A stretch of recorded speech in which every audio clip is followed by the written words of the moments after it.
I love writing songs that are not from my perspective. I've always done that, where I'll write songs from a story that I read about or from a friend's perspective. And writing this song was really a fun exercise for me to get into the perspective of someone else. I should say the perspective that the media created out of people's opinions. But I just thought it would be cool to use what everyone was talking about and make it into a song. You'll always be a fan.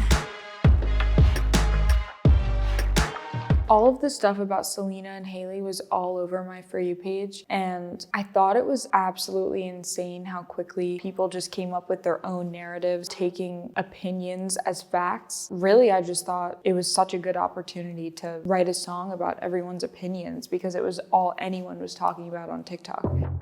I know you're jealous that I can make my name without a man. It's like you have a fetish for copying me any way you can. I was on my laptop and a thought went through my head of how I'm surprised I haven't seen anyone make a song about the whole Selena Hailey thing yet. And then I was like, oh my gosh, I have to make a song about it. I started first by just singing the melodies without any instrumental at all. And then I went to my producer and told him the idea, and we just knocked it out in a few hours. And I used the line, "It's like you have a fetish," because Selena Gomez has a song called Fetish. I thought that was a really strong way to start out the song. From the shows to the clothes to the quotes to the boyfriend. You can take his cash, but you're still the cheaper version. You can make believe that you're the bigger person. I feel like anyone can relate because everyone has had that person in their life that they always pretend to be the bigger person, and in front of people they're the nice one and they didn't do anything wrong, but behind closed doors they're not very nice to you. Pretend you're not talking shit online with your friends.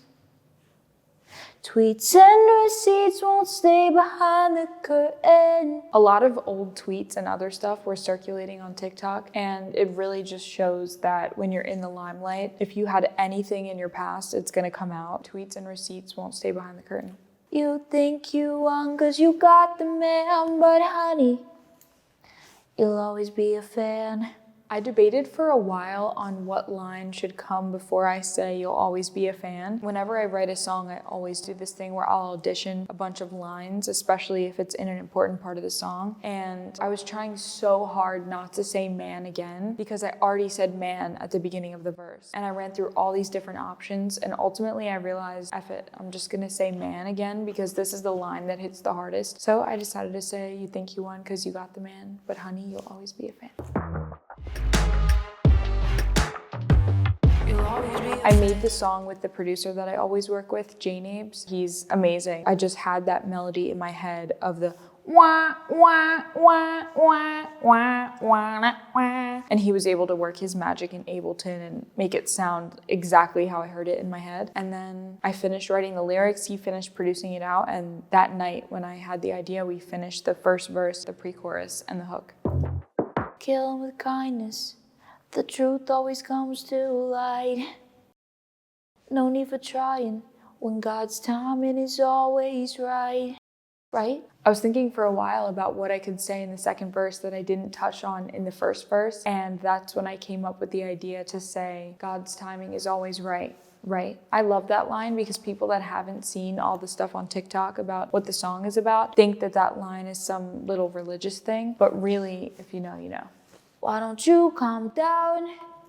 You can't help it, you're obsessed. Who's the bad liar now?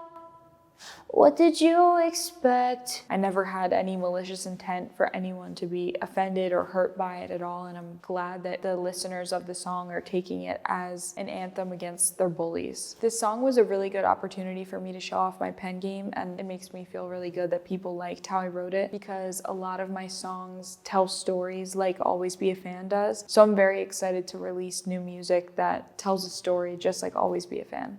You'll always be a fan. It's crazy because people ask me if I expected it to go viral, and honestly, I did.